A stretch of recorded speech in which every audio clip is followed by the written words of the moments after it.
Welcome to a mushroom between. Yeah, it's like between two ferns, but In between a mushroom. in between a mushroom. This would be a cool series. Yeah. Yeah. How's it going, Tomás? I'm feeling blessed, man. Nice.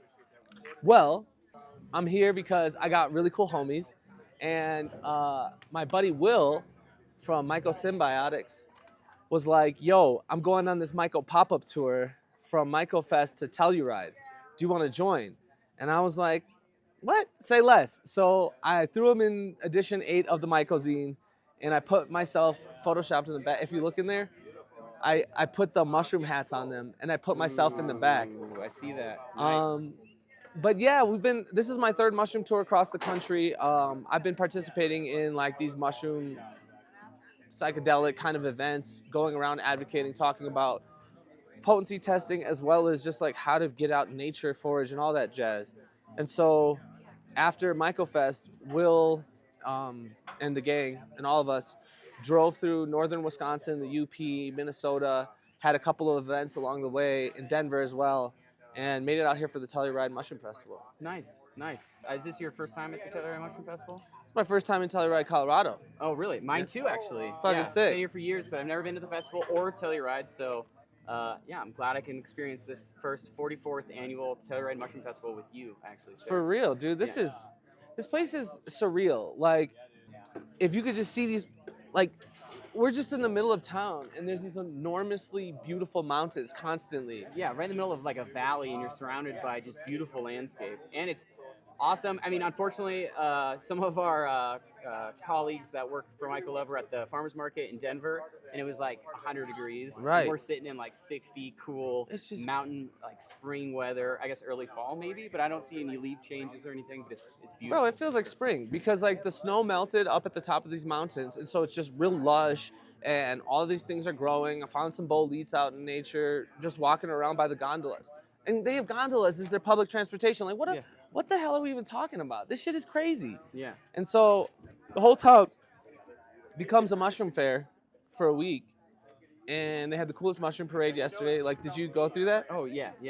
Dude. I watched it. It's my first time experiencing that, and that is an experience for sure. I just walked in. Like, I had a mushroom hat on, and I was like, fuck it, I want to be a part of this parade. And so have you heard of Chaotic Forager? No.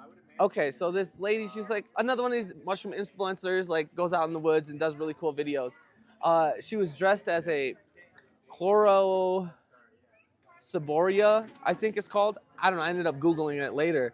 But she had the whole getup on, and we just got to talking, and then we walked into this fest, and then just all of our friends, just dressed like mushrooms. Yeah, I think the creativity that I experienced really will inspire me to be as creative as possible for a mushroom costume next year. My favorite, besides the toenail fungus costume. Dude, that was the sick. fucking tough acting Tenactin? Yeah. Are you kidding me? Yeah.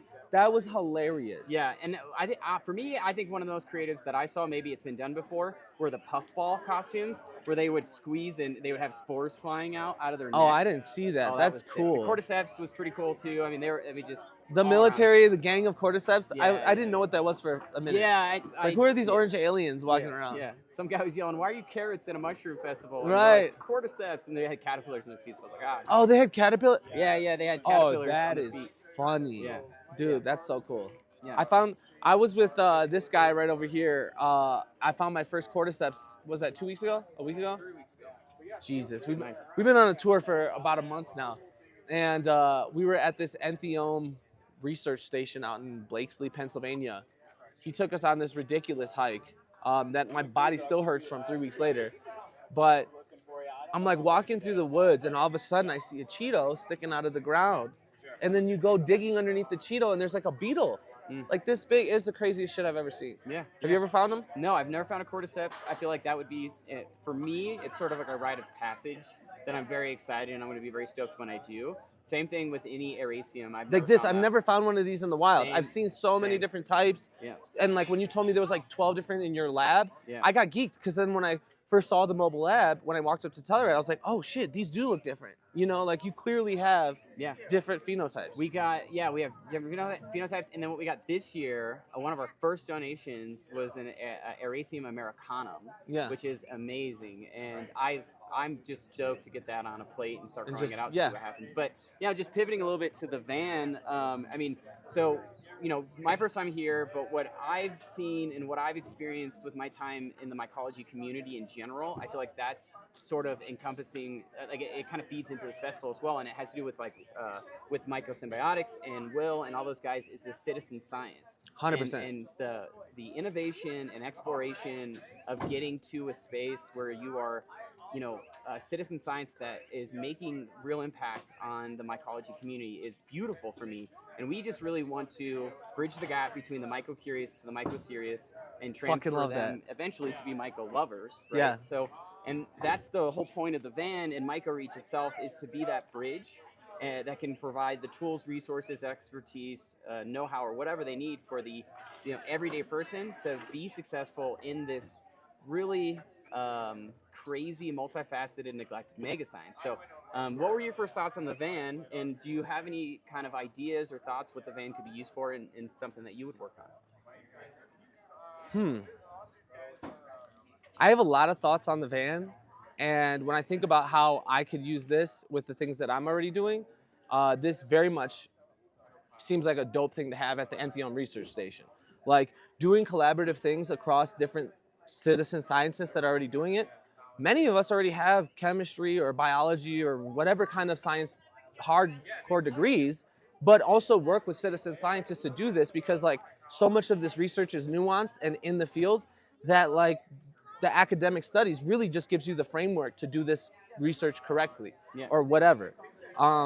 And I really appreciate you saying like, what do you think we could use this for? Because that brings the question of not like, what could we do, but like, what are we currently doing? And so in Oakland, with Entheome and the people there who are doing the research, we have these mycelial mass meetups. Shout out to Mario, I think it's Gabbiati is how you say his last name. But he's like a super mega organizer in Oakland who gets a bunch of mushroom people together to go out, forage, bring in samples, and then we'll do DNA sequencing on them. And we've inspired people to come together to talk about agar work, to talk about making liquid cultures. Like in one of our labs, there's literally like a 2-liter Erlenmeyer flask that's like rotating liquid culture on a plate that's making these mycelial balls, and we're using that for analytical testing after they've been lyophilized. And so these are things that can start on a plate here. You guys are totally showing people how to use a flow hood, how to grow agar, how to maybe set up LC, and then showing people how accessible it is to have citizen science is 100% what we're already doing over there. And so now that you have this mobile, maybe we link up at another festival like this, everybody's bringing their equipment, and then this just expands. This is like mycelial nodes that are spanning out. And that's what I'm doing with this too. You know what I mean? I'm highlighting different scientists doing the same thing. So no, 100%. I think we should definitely off camera talk about collaboration with the zine, because we do want to take this on a tour.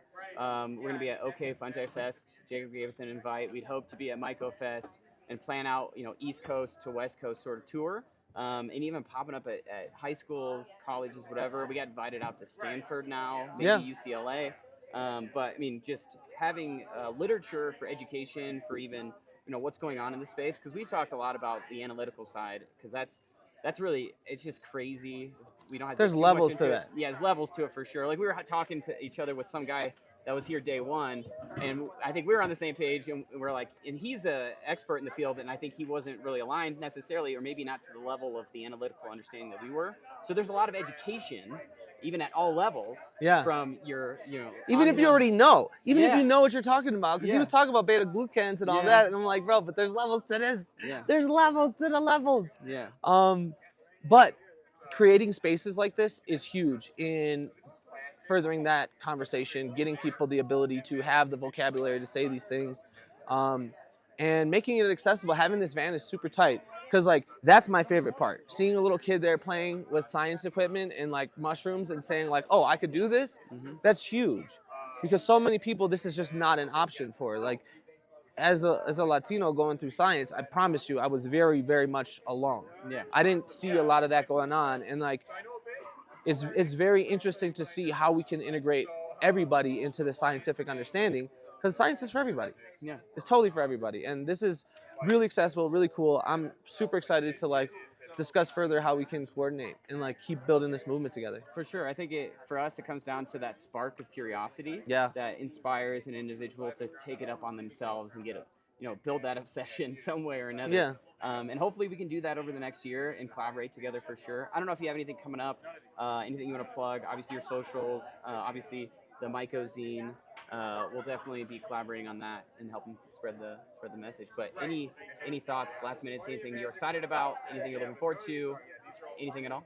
I mean, stay tuned for Organic Nobility, which is going to be a documentary that comes of mycosymbiotics and this tour. Oh, cool. Shout out to Will for real for like putting on the tour and letting me ride along and be a part of this third mushroom tour of my own. And so I'll definitely tell you what it's like to do these mushroom tours and the logistics behind that.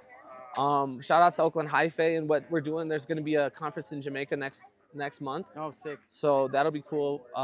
Little late for people to start hopping on that one, but yeah, man, just stay tuned to the Mycozine, sign up, and this will keep continuing to spread. Sick. Well, thanks for chatting with me today, and I look forward to seeing you at next year's. Blessed. Peace out, y'all.